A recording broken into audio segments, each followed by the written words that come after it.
Uh, my name is Carol Selby-Surgis, and I'm telling my quilt story at the Wisconsin Museum of Quilts and Fiber Arts in Cedarburg, Wisconsin on Friday, August 17th, 2018. So this is the quilt that I wanted to share, and as you can see, it's not really a pretty quilt, but that's part of the reason that I love it so much. This quilt comes with a lot of memories and a lot of the story of the person that made it.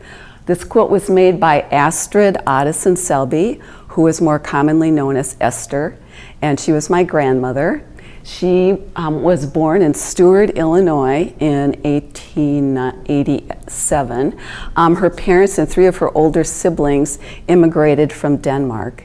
And she then was one, and her sister Dagmar, her cousin, I should say her twin Dagmar, were one of the 7 additional children that were born. So she was from a family of 10.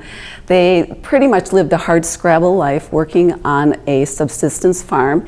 And then the father and her older brothers, when they got to that age, were hired, they would hire out and do manual labor in the neighborhood. And then the girls, I'm assuming, did help in, house help in other families' homes too, to make enough money to live. When the children were old enough, they started to scatter, of course, and my grandmother Esther followed her brother Peter out to Colorado. And there she met Charles Edward Selby, and they were married and had a daughter there before they decided to move to Wisconsin. They came back to Hamel, Wisconsin, and I think they chose to settle there because they had family. Her sisters, a couple of her sisters had already moved there. So once again, she lived the hard scrabble life. She had, in addition to her daughter, five sons. My father was the middle son, and her last child was born just about the time of the Depression.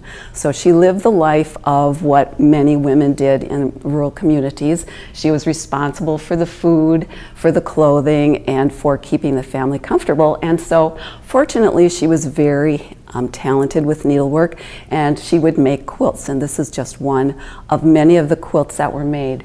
And this quilt, you can tell, is very utilitarian.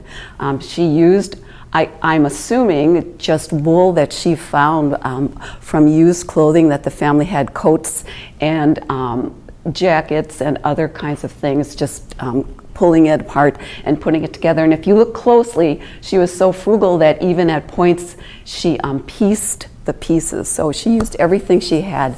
I'm not sure what the batting was, but I opened one of her other more attractive quilts to repurpose it, and inside was a sweater that had been taken apart and flattened out and used as the batting. So she used everything that she had. And I think this one is so dear to me because when my grandmother died, my mother came home with quilts that she had made.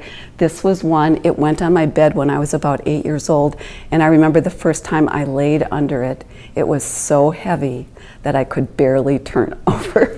So I really became attached to it. It was really nice and warm.